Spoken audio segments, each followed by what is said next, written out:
Halo, hai. Selamat datang di podcast Halorism. Gimana nih kabarnya? Gimana harinya? Aku harap kabar baik selalu menyertai ya. Perkenalkan, aku Rizma Kurniasari, and you can call me Rizma with the Z. Di podcast ini kita bakal bahas hal-hal yang baru dan memiliki insight yang menarik. So, enjoy! Tema podcast kali ini kita bakal mengangkat tentang By Insecure Hello New Me. Teman-teman pasti udah tahu kan insecure itu apa, dan pasti insecure itu gak jauh dari kata remaja. Kenapa ya remaja sering dikaitkan dengan insecure? Sebelumnya, menurutku seiring berkembangnya zaman, permasalahan yang dialami remaja pun semakin banyak, tidak terkecuali masalah sosial. Nah, kenapa ya remaja ini sering berkaitan dengan insecure? Karena aku sendiri sebagai remaja yang berusia 19 tahun juga selalu insecure mungkin terkadang dalam hal fisik, dalam hal akademik, skill, dan lain sebagainya. Ternyata karena remaja itu insecure karena pada masa remaja terjadi perubahan yang transisinya diantaranya adalah kognitif dan emosional, serta perubahan hormonal, sehingga rasa insecure atau cemasnya lebih tinggi dibanding perkembangan usia lainnya. Insecure atau yang biasa kita sebut dengan minder adalah perasaan ragu, cemas, dan kurang percaya diri yang dapat mengganggu aspek hidup. Seseorang yang mengalami insecure cenderung memiliki pikiran negatif terhadap dirinya sendiri. Sebagai remaja yang pernah mengalami insecure, waktu itu aku pernah insecure tentang fisik karena wajah aku nggak simetris. Aku ngelihat teman-teman aku yang wajahnya simetris, kalau misalnya di foto pakai kamera belakang itu selalu cantik, tuh aku insecure banget. Sehingga aku tuh nggak pede kalau misalnya di foto pakai kamera belakang, gitu.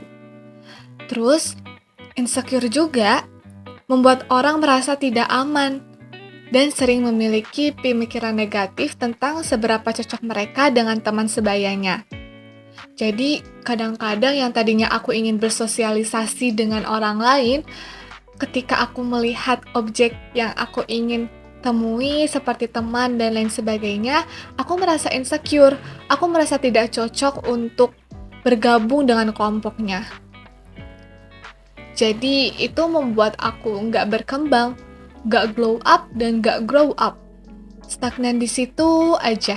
Sebenarnya insecure itu baik dan buruk. Baiknya ketika itu memotivasi kita untuk menjadi lebih baik. Buruknya ketika insecure itu malah mempengaruhi kita, merendahkan diri kita sendiri, tanpa ada keinginan untuk memperbaiki diri. Sebenarnya apa sih penyebab insecure menurut psikologi itu sendiri? Nah, yang pertama yaitu kegagalan atau penolakan. Nah, kegagalan atau penolakan itu bisa menjadi penyebab insecure juga. Karena dengan adanya kegagalan atau penolakan membuat seseorang melihat dirinya sendiri atau orang lain secara negatif. Terutama orang-orang yang memiliki self-esteem atau ketahanan diri yang rendah, biasanya lebih reaktif terhadap kegagalan.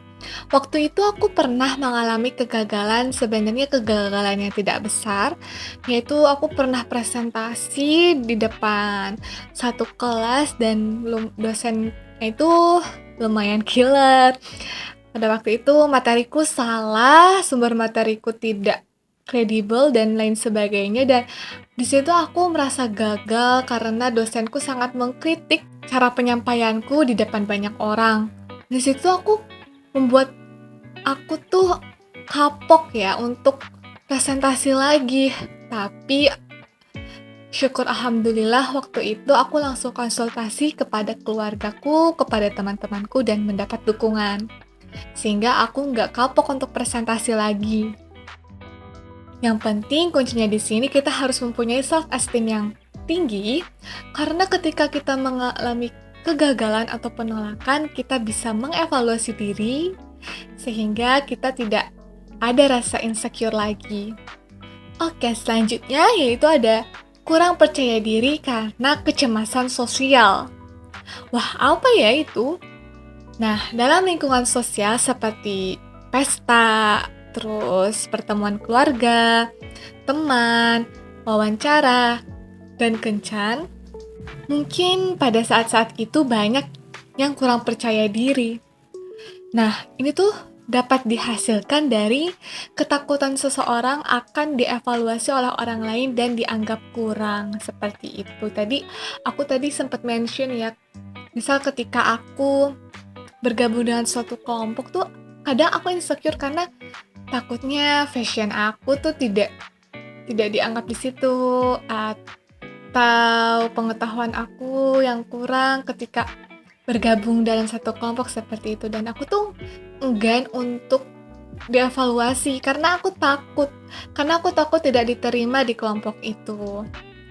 Lalu yang terakhir, ini yang sering banget terjadi di semua orang tuh, perfeksionisme.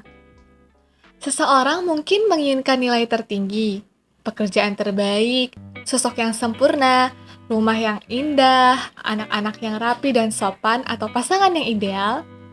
Sayangnya, hidup tak selalu berjalan seperti yang diinginkan. Bahkan setelah kerja, ada bagian dari hasil yang setidaknya sampai taraf tertentu di luar kendali. Jadi, terkadang kita memiliki ekspektasi yang terlalu tinggi sehingga realita yang terjadi tidak bisa mencapai ekspektasi yang kita punya. Nah, ketika kita tidak bisa menyesuaikan antara ekspektasi dengan usaha yang kita keluarkan, maka terjadi realita yang tidak kita inginkan kan. Kata orang sih jangan berharap ketinggian, nanti kalau jatuh pasti sakit. Itu memang benar. Jadi kita harus mengukur ekspektasi kita dengan realita yang kita kasih, seperti itu.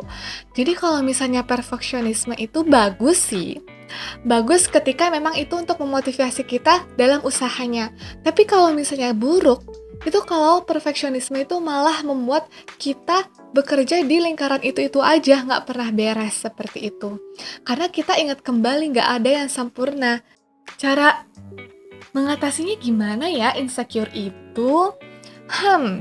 Karena aku sendiri pun sampai sekarang masih sih mengatasi insecure tuh masih bingung, teman-teman.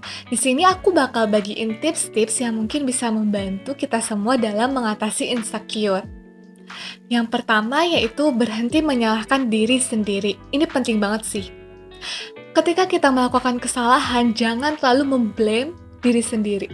Itu malah membuat kita tidak ada self-appreciation.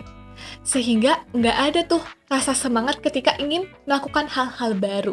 Selanjutnya ada lakukan hal-hal yang Anda senangi. Lakukan hal-hal yang kita senangi itu sebagai bentuk apresiasi terhadap diri sendiri juga. Itu bisa semua hal yang positif, contohnya merajut, membaca, olahraga, dan lain sebagainya. Lalu yang ketiga ada, kalau misalnya kita udah capek banget nih sama diri kita boleh kok bicara dengan orang-orang terdekat. Misalnya berbicara dengan orang tua, saudara, atau teman. Mungkin bisa meringankan beban yang ada di pikiran Anda. Utarakan hal-hal yang membuat kita cemas dan ragu. Kita juga bisa menghabiskan waktu dengan orang-orang tersayang. Terus kita juga bisa tuh menyusun agenda atau menyisakan agenda untuk kita tuh bertemu dengan orang-orang yang memang kita percayai, kita bertukar pikiran, kita curhat. Itu bagus banget buat refleksi diri. Yang keempat ada berilah penghargaan untuk diri sendiri. Iya, tadi aku bilang self-appreciation itu penting banget. Selain self-appreciation, kita juga harus sekali-kali tuh self-reward. Misal kita udah melakukan suatu hal, kita boleh kok kayak memberikan penghargaan kepada diri sendiri, sekadar bikin seblak, beli ramen, atau sebagainya tuh. Itu sebagai self-reward. Masing-masing kan beda-beda. Kalau aku ini self-rewardnya kadang aku tuh gak masak nasi. Kan aku anak kos, kadang aku tuh males untuk masak nasi. Jadi aku beli kayak misal ayam geprek plus nasinya. Terus aku juga suka self rewardnya dengan nonton drakor misalnya gitu. Yang terakhir ada beranikan diri untuk bersosialisasi dengan orang lain. Karena dengan bersosialisasi kita bisa bertukar pikiran, kita bisa punya pengalaman-pengalaman baru ketika kita bergaul, dan kita punya pengalaman-pengalaman baru dari orang-orang yang kita temui, gitu. Mungkin itu agak susah untuk kepribadian yang introvert, tapi kalau misalnya kita coba secara perlahan, kita tuh bisa kok bersosialisasi dan mendapatkan insight-insight yang mungkin bisa membantu tujuan hidup kita, seperti itu. Nah, mungkin itu teman-teman materi kali ini. Tadi ada tentang insecure. Memang insecure ini hal yang sangat kompleks ya teman-teman, dan gak bisa secara instan dapat hilang gitu. Mungkin tadi tips-tips yang tadi bisa membantu teman-teman semua buat ketika mengalami insecure tuh harus bagaimana, apa yang harus dilakukan. Oke, mungkin untuk podcast kali ini yaitu By Insecure Halo Nyumi. Aku harap dengan podcast tadi kalian bisa memasang diri kalian yang baru, diri kalian yang positif, diri kalian yang selalu menghargai diri sendiri. Dan terima kasih telah mendengarkan podcast Halorism. Bye!